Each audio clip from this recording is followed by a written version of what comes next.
O cumprimento de sentença, aqui na continuação do que falamos sobre, no caso do cumprimento de sentença, na obrigação de pagar.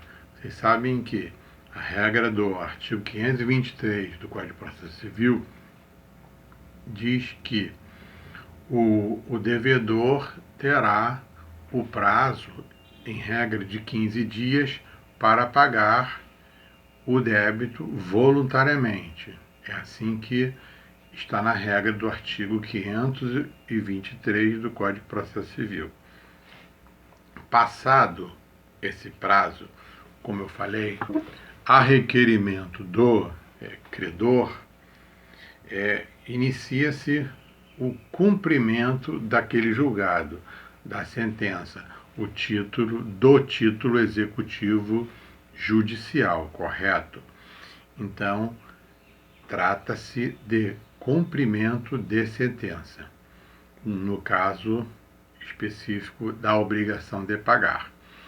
Este requerimento, como falei no vídeo anterior, ele é instruído com uma planilha discriminada daquele débito atualizado, todo atualizado, e terá que ter os requisitos de uma petição inicial.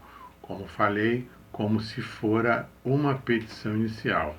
Então, é necessário ter os requisitos todos do Código de Processo Civil que fala da petição inicial. Então, é necessário que tenha nessa planilha, né, além dos requisitos lá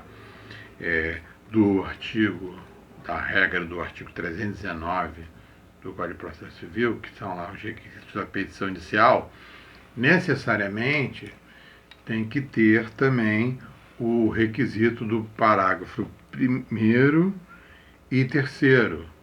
Então, eu tenho que colocar lá o nome completo, a inscrição, o CNPJ, o endereço, né, o domicílio, a residência, que, como eu também falei, esse endereço do devedor, ele pode ter modificado, né, se mudado, né, a residência, o domicílio é outro, então é necessário colocar nessa peça que é denominada cumprimento de sentença, que normalmente é nos próprios autos, ou no caso do processo dos autos físicos, né, no processo que é página, né, ou não. A maioria de vocês sabem que existe vários autos físicos ainda, eu atuo em vários deles aqui no Rio de Janeiro. Ou nos autos, que é, em sua maioria, no contexto, que é nos autos eletrônicos, no processo ou procedimento eletrônico. Naquele contexto, é necessário, nesse caso, a requerimento do credor, normalmente é nos próprios autos, né, ou no próprio contexto ali, que far-se-á o cumprimento dessa sentença, daquele título, repito, título executivo judicial. Então, é como se fosse uma petição inicial. Esse vídeo aqui é para complementar o anterior em relação à obrigação de pagar. Nessa planilha, porque estamos falando aqui no cumprimento de sentença, né, em que a satisfação daquele crédito será voluntário, né? O legislador preferiu, optou por colocar voluntário, eu não entendo que seria totalmente voluntário. Se fosse voluntário, não teria esse cumprimento de sentença, né? Correto? Mas, voluntariamente, tem um prazo de 15 dias. Passado esse prazo, o pedido, a pretensão do credor de que obtenha essa tutela jurisdicional, esse efeito, no caso efetivo, que é a satisfação daquele crédito, da obrigação de pagar, naquele crédito que ele tem agora no cumprimento de sentença, o, poderemos chamar de exequente, né? Então, ali é necessário colocarmos, né, no caso, o autor, o exequente, quem está requerendo, pedindo, pretendendo o cumprimento daquele julgado, daquela sentença, daquele comando que teve lá na sentença, da obrigação de pagar, uma planilha atualizada e discriminada. O advogado, alguns advogados, os próprios tribunais têm lá, existe o serviço, né, do próprio tribunal com aquelas planilhas, de acordo com o índice de cada tribunal, correto? Mas é sempre ou um contador judicial ou o próprio advogado faz aquela planilha. Sendo apenas cálculo aritmético, o entendimento é que não é necessário, posteriormente, a remessa para o contador, porque o CPC 2015, privilegiando a celeridade, economia processual e outros princípios do processo e do procedimento, não é necessário remeter para o contador, alguns não é necessário fazer a perícia contábil. É claro que, repito, esse cumprimento de sentença é instruído com essa planilha, discriminando conforme a sentença. A correção monetária, os juros de mora, a partir de quando? Da citação, a partir do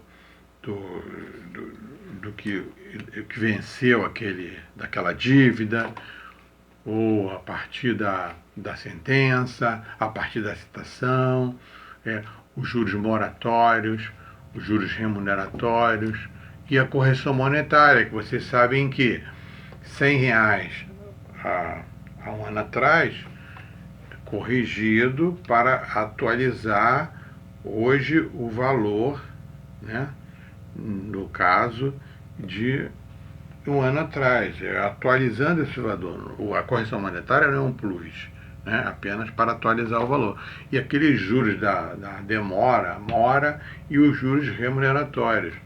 É necessário especificar nessa planilha, porque com o decorrer eu falarei posteriormente, é claro, da impugnação ou não dessa impugnação ao cumprimento de sentença, que é uma outra peça, é um outro conteúdo, correto?